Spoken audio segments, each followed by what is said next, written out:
She 33 female, cheated, I 32 male, left, but she's not letting go.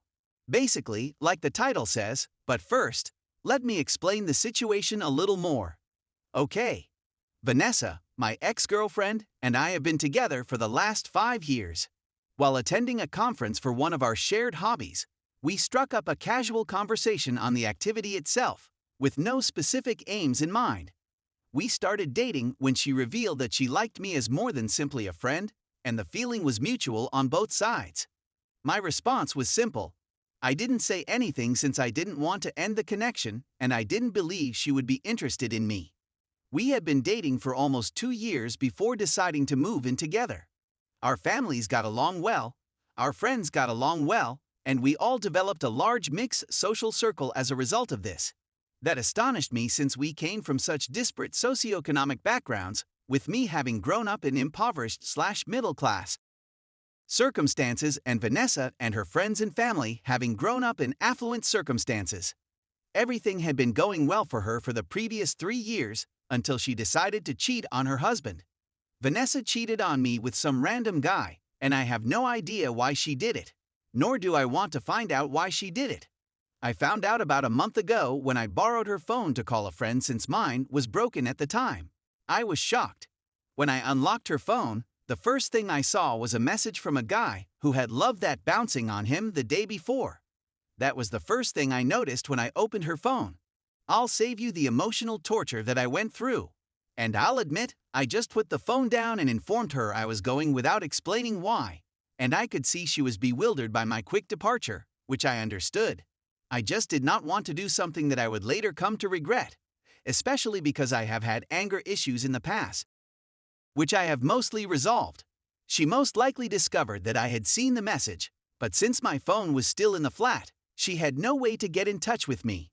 It took me hours of walking about the city before I was fatigued enough to want to fall asleep while still on my feet.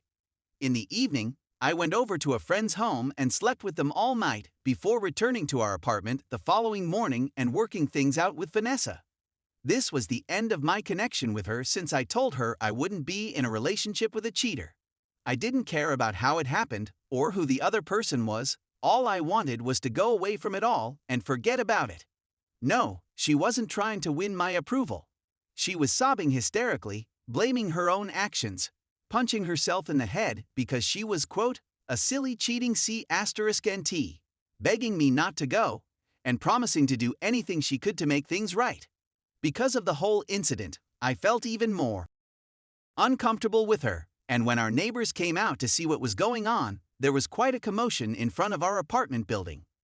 I was successful in escaping, despite the fact that the situation was made exceedingly complicated by theatrics. The choice was made by her to someone else, and I made the decision to quit the relationship because I didn't want to stay with someone who was cheating on me. My stuff were allowed to be removed from the apartment when she was not around, and I figured that was the end of it. But that was not the case. In any event, if it were the case, I would not be present at this time. As I already said, Vanessa and her family are quite rich. She is now squandering her money, as well as that of her family, by failing to provide me with even a single day of any type of recollection of her. The most of the time, I'm either having items delivered to my workplace or getting letters and packages via the mail, or she just hangs out with one of her pals wherever she knows I'm going to be. I have no idea how she knows, and this is making me uneasy because I keep getting the impression that she has someone following me, attempting to coerce me into talking to her or something. While attempting a conversation with the local police department about the problem, I was informed in no uncertain terms that her family would see that nothing was done about it. The police should be commended for being truthful, but they should be allowed to carry out their duties instead. I aspire to be a better person. I'm ready to take the next step. My wife, however, would not allow it, and I do not have the financial means to go elsewhere. She's already banned or ignored me on every social media platform conceivable, but oddly, she's not making any effort to contact me via any of them. Friends, on the other hand, are there for you. Everyone she has a friend with, and she has a lot of friends, has asked me to meet up with her, listen to her out, or anything along those lines. However, I'm sick and tired of it. I'm fed up with all of this. I just want it to be done with now. I don't want to hear anything she has to say. I'm not interested in going to see her at all. It's not going to be of any assistance to me. So may someone here please be of assistance to me? So how can I break away from someone who won't let me go and who has the time and resources to continue doing so in perpetuity? Is it okay for me to provide her the one meeting she has requested? Is it even going to be of any assistance? Because I am not a citizen of the United States or any other first world country, I have limited legal choices. Update. There was a great deal of advice and support in the thread for the dreadful situation I was in, and I want to express my gratitude to you all for trying your best to get me out of it. Last but not least, I planned a meeting with my ex-mother, husbands whom I mentioned in one of my posts when I was replying to people's questions about the whole situation. The time had passed since my previous post, which was around a week ago. She understood why we had broken up and was completely supportive of my decision to end my relationship with her daughter, despite the fact that she knew how much it had affected me.